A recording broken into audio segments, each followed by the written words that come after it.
Quran untuk dihafal. Saya memiliki harapan yang sangat tinggi.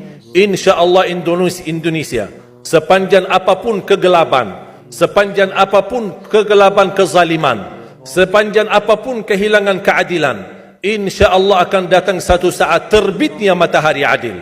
Dan InsyaAllah Indonesia akan menjadi negara Al-Quran.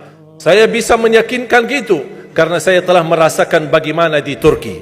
Turki negara sekuler yang ratusan tahun serangi Islam, ratusan tahun menabaikan Islam, tidak boleh kumandangkan azan dalam bahasa Arab, tidak boleh ada rumah tahfiz, tidak boleh ada pesantren, tidak boleh belajar agama, tidak diberikan anak-anak kita bisa belajar dengan sendirinya Al-Quran. Semuanya dilarang dengan keras, bahkan terancam orang-orang yang melanggar aturan itu.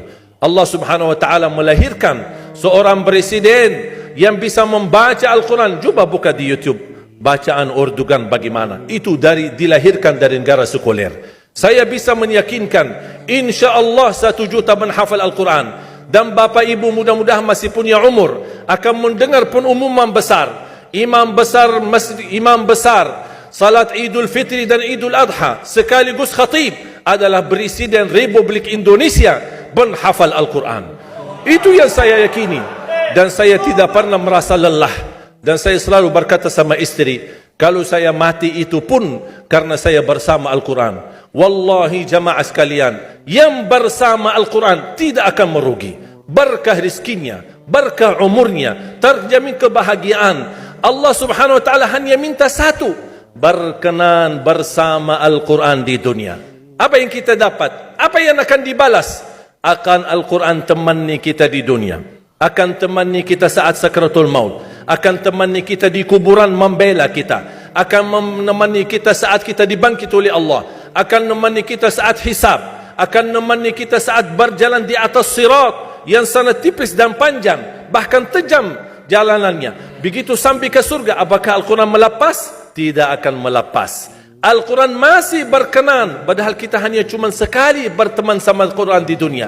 Dia begitu luar biasa panjangnya bertemanan sama kita sampai ke surga, bahkan akan temani kita masuk surga. Sebagaimana bersabda Rasulullah SAW, yuqalu liqari'il Quran, ahlul Quran di dunia yang kesibukannya baca, kesibukannya hafal, tidak membuangkan waktu sia-sia, selalu bersama Al-Quran. Allah suruh dia, bacalah dalam surgamu, naik derajatmu. Baca, naik lagi, tambah lagi baca, naik lagi, sampai di posisi mana pun anda berhenti baca, disitulah posisimu di dalam surga. Bagaimana kata Siti Aisyah di riwayat Imam Muslim, jumlah tingkatan-tingkatan dalam surga Allah sesuai jumlah ayat Al-Quran. Oleh karena itu tidak ada yang lebih tinggi di dalam surga Allah daripada Ahlul Quran.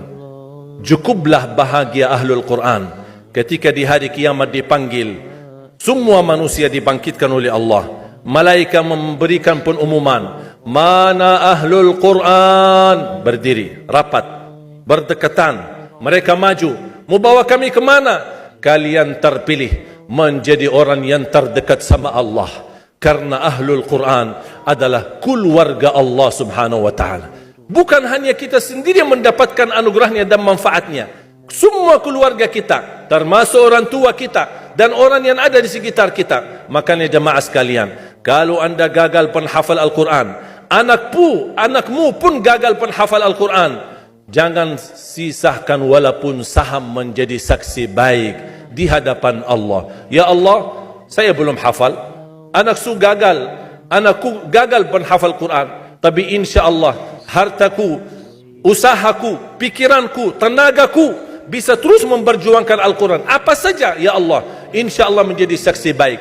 Dan nanti di hari kiamat, insyaAllah kita bersama Ahlul Quran mendapatkan syafaatnya Al-Quran di hari kiamat. Kita sangat membutuhkan ayat-ayat yang dikumandangkan ketika meninggal dunia. InsyaAllah setiap satu huruf akan disalurkan 10 kebaikan. Mudah-mudahan semua yang hadir diberikan kemuliaan dan keanugerah dari Allah menjadi Ahlul Quran, penghafal Al-Quran, penghayati Al-Quran, para pencinta Al-Quran, berakhlak-akhlakul Quran. Ya Allah, aku mohon atas izinmu ya Allah, kami bersama-sama bertemu di masjid ini. Berilah kepada kami kemuliaan bersama-sama bersama Ahlul Quran di dalam surgamu ya Allah, ya Dzal Jalal wal Ikram, ya Arhamar Rahimin, ya Arhamar Rahimin. Anugerahlah kepada kami anak dan keturunan penghafal Al-Quran, anak dan cucu penghafal Al-Quran yang mampu menjaga nama baik keluarga kami, yang mampu membanggakan kami di hadapan-Mu hari kiamat, yang mampu menghadiahkan mahkota untuk kedua orang tua kami. Birahmatika ya Arhamar Rahimin. Ya Allah, maafkan kalau kami tidak berhasil menjadi penghafal Al-Quran. Tapi ya Allah, kami kurbankan nyawa kami, harta kami, usia kami, tenaga kami, pemikiran kami, ilmu kami untuk Al-Quran, agar Indonesia ke depan menjadi negara Al-Quran, agar Indonesia menjadi contoh terbaik untuk mata dunia, agar bisa kita melahirkan. Karena saya meyakinkan ya Allah, dan kami semua meyakinkan, terjamin masa depan Indonesia baldatun tayyibatun wa rabbun ghafur kalau selalu bersama Al-Quran. اغفر لنا ولوالدينا ولجميع المسلمين والمسلمات والمؤمنين والمؤمنات الأحياء منهم والأموات. ربنا آتنا في الدنيا حسنة وفي الآخرة حسنة وقنا عذاب النار. وصلى الله على سيدنا ونبينا محمد وعلى آله وصحبه وبارك وسلم والحمد لله رب العالمين. سبحانك اللهم وبحمدك أشهد أن لا إله إلا أنت أستغفرك وأتوب إليك.